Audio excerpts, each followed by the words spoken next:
Hello there, my name is Logan, but you can call me Copycat99. And today I thought I'd show you my build for Mother Talzin Red.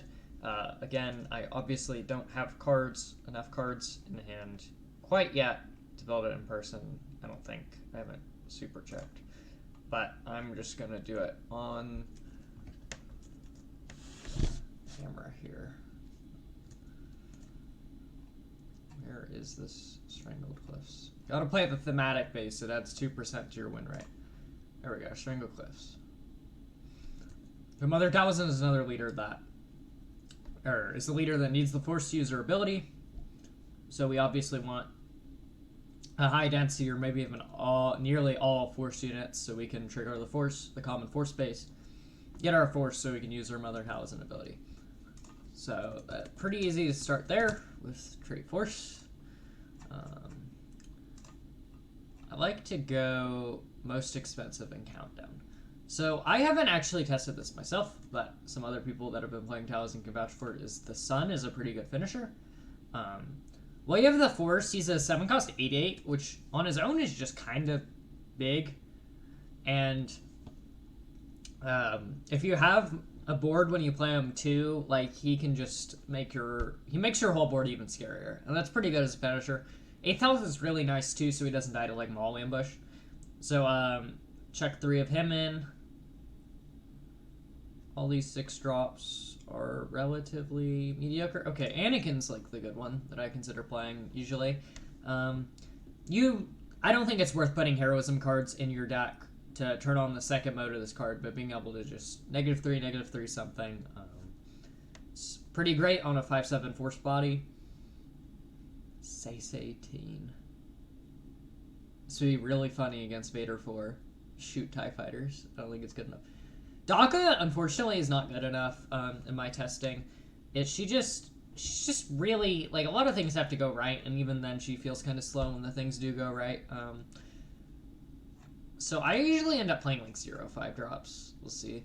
Key Money is like the 5-drop I would consider if I like absolutely had to play one. Being a 5/7 means he's pretty sticky, and then if you can keep Coordinate on, which is relatively easy with a 5-to-play leader, being able to potentially draw some cards is nice.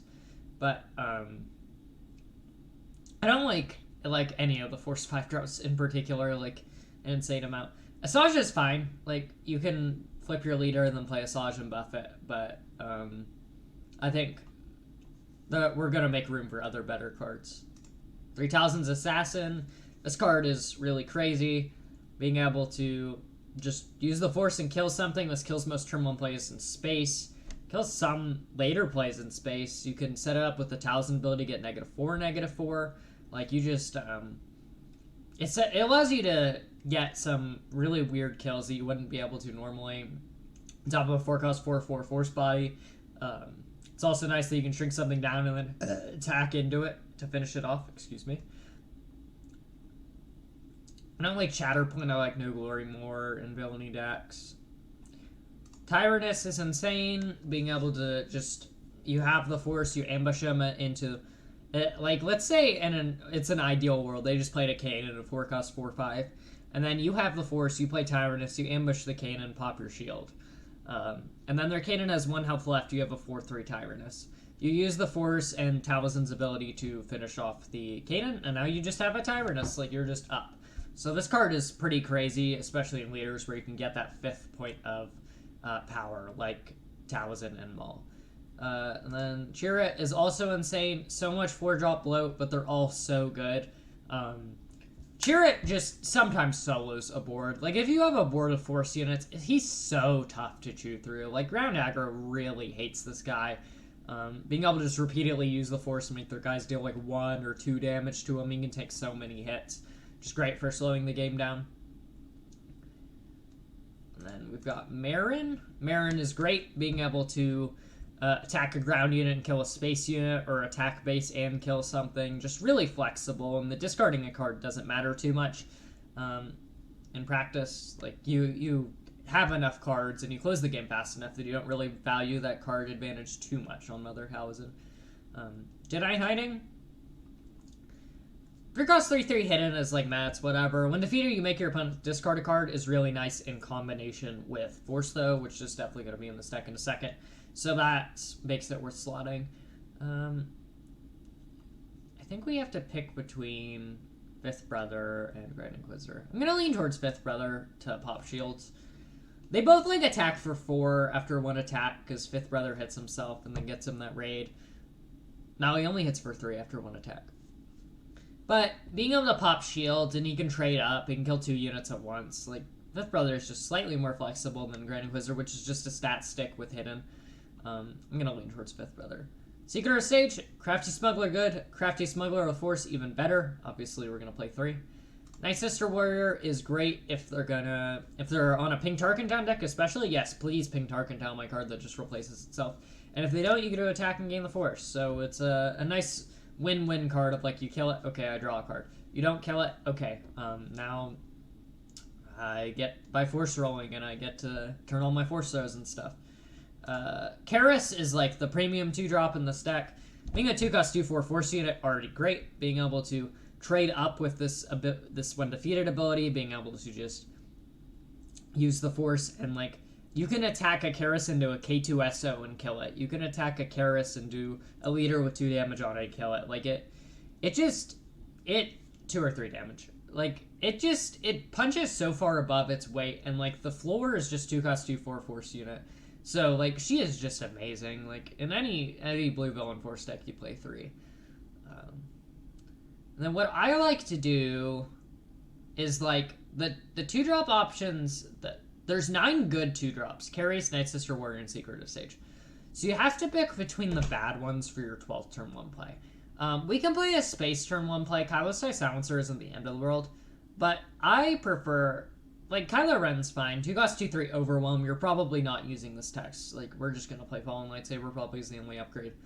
But what I like to do... Guardian Loyals and Gifted Urchin... I maybe discount on this card too much. This is okay also.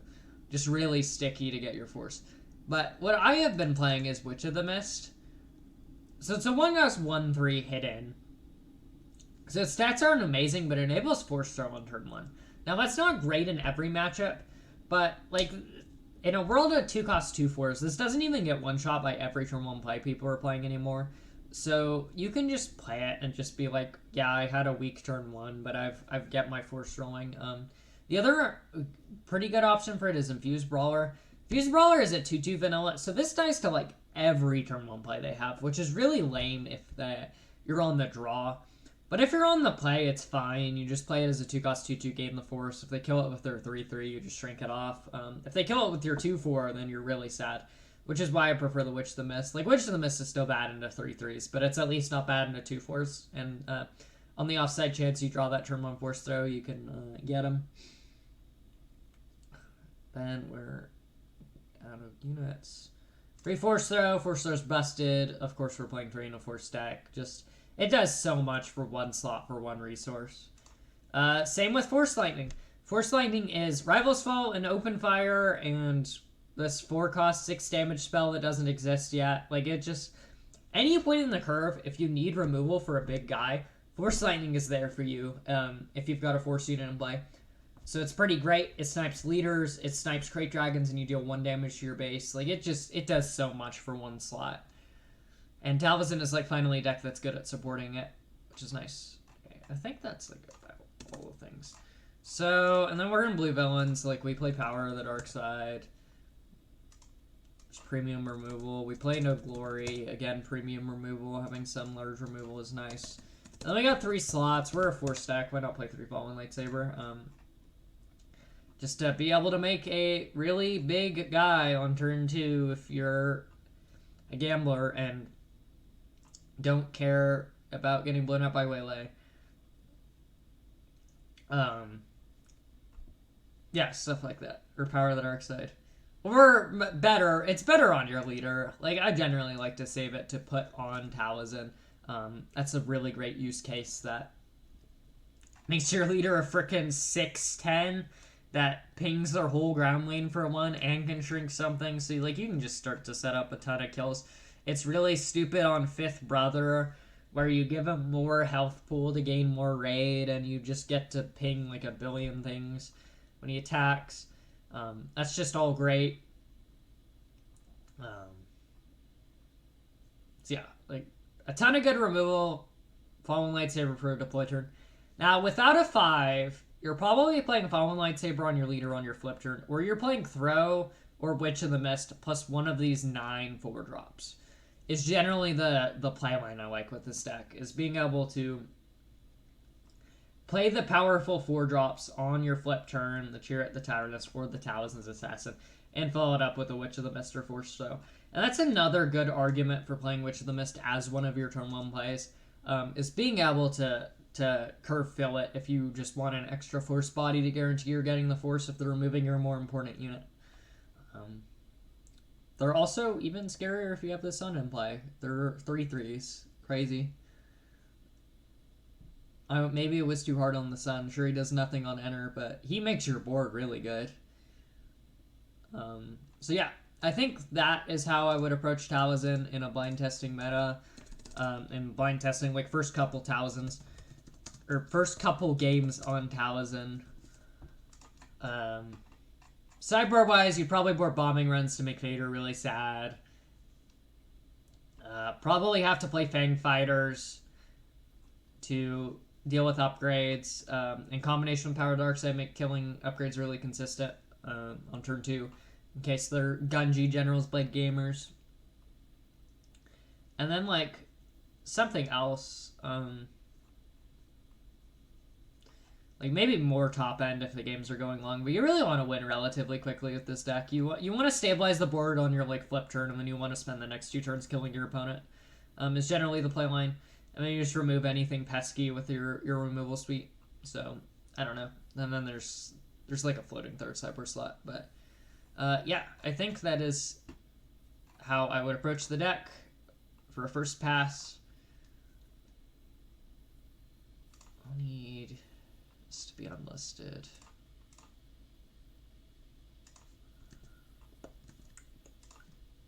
Flash this deck image on the screen.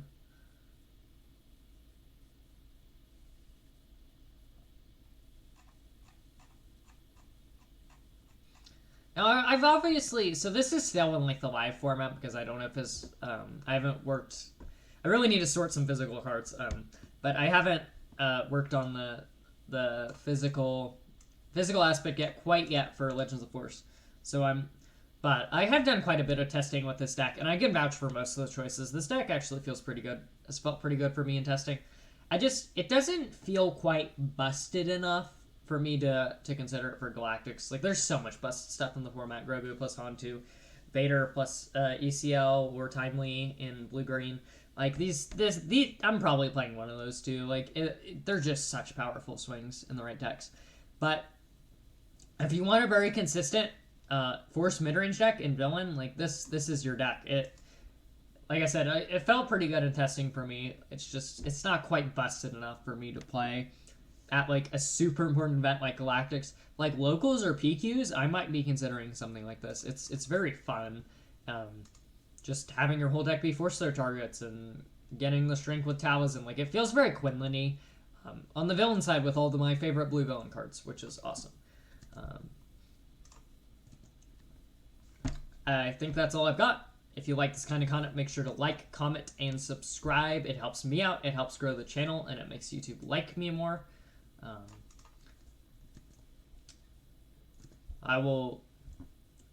That's it for this one. I'll see you in the next video.